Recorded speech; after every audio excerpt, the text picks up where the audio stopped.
The RV Show USA is brought to you by Flagstaff, building better RVs, making smarter RVers. All right. Hi, everybody. Welcome again to the country's #1 radio show, most listened to radio and social media show about the RV lifestyle. This is the RV Show USA, where yours truly, the RV Wingman, I steer you away from trouble and sleazy RV dealers and connect you with the smartest, bestest folks in the RV industry.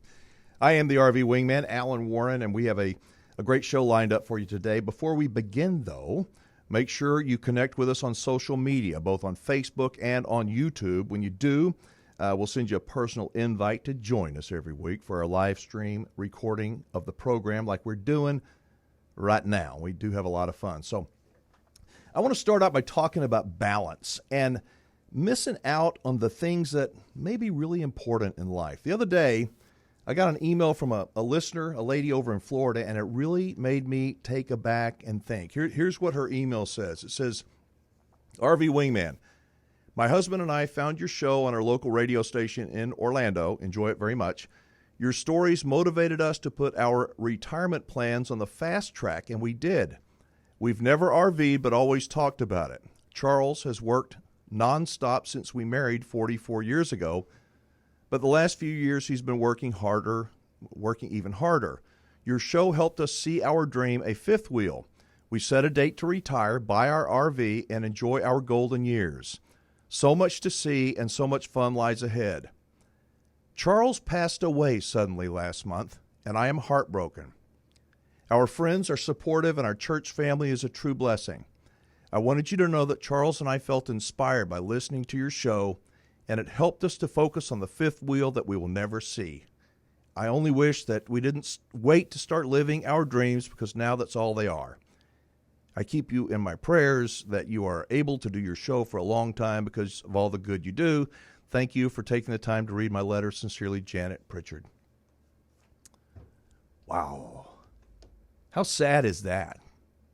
Janet, I don't have any words, not enough words, I think, to comfort you, not the right words. I am so sorry, though. You know, I received that email late last week, and it really hit me. Besides the obvious and feeling bad for this lady and for her husband, it made me think, how many people out there have a dream like Janet and Charles did, and they'll probably never even realize it? Why? Because probably they're too busy working to start living. I guess it's a part of today's reality that we are all so busy. Me too. It's things like Janet's email that maybe go, whoa. Maybe it's time to slow down just a little bit and enjoy life. Don't try to rush through every day like it's some kind of a race. You know, for too many of us, I think life has become like playing whack-a-mole. We're so caught up in life that we rarely live the life that we want, because we're playing whack-a-mole every second.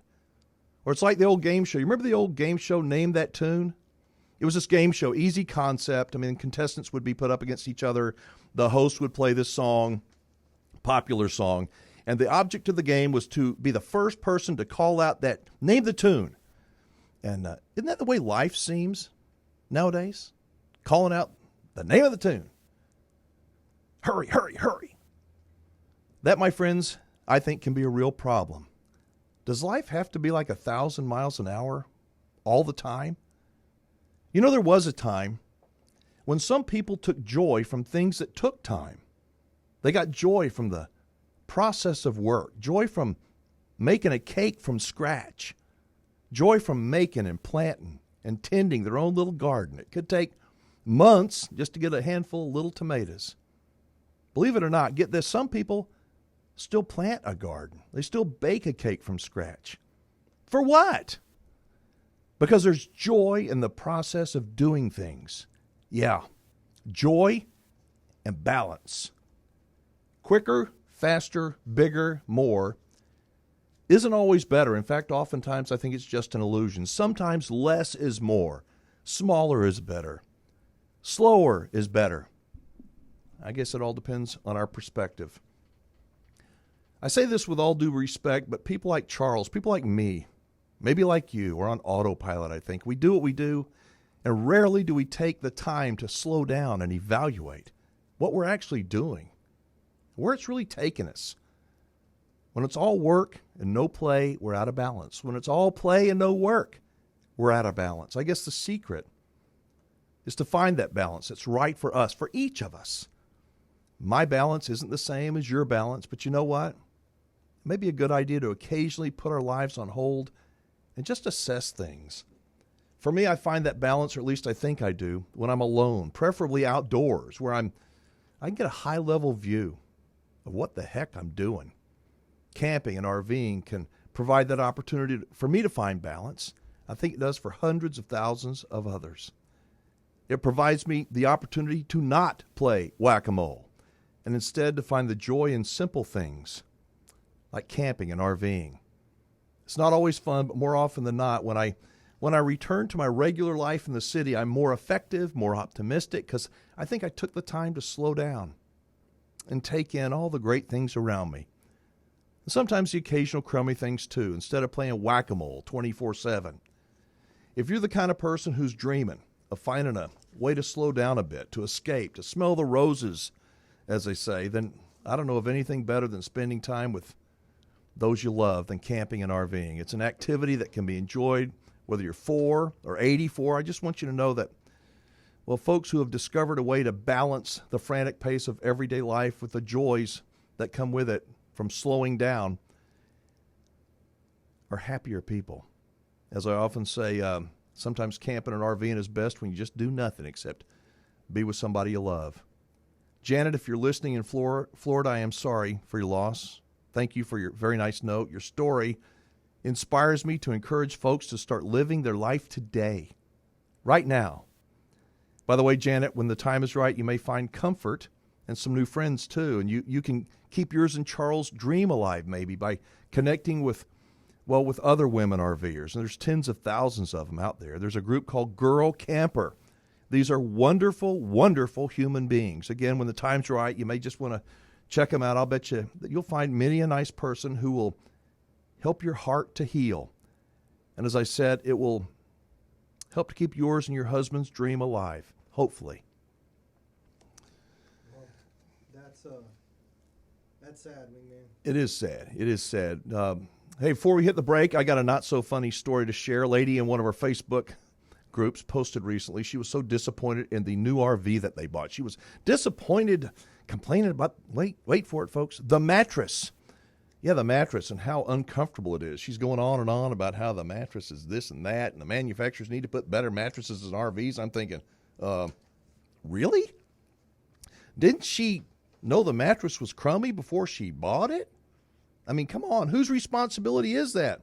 Wait, maybe the salesperson should have said, hey, before you buy this RV, you should know the mattress is horrible, but I still think you ought to buy it.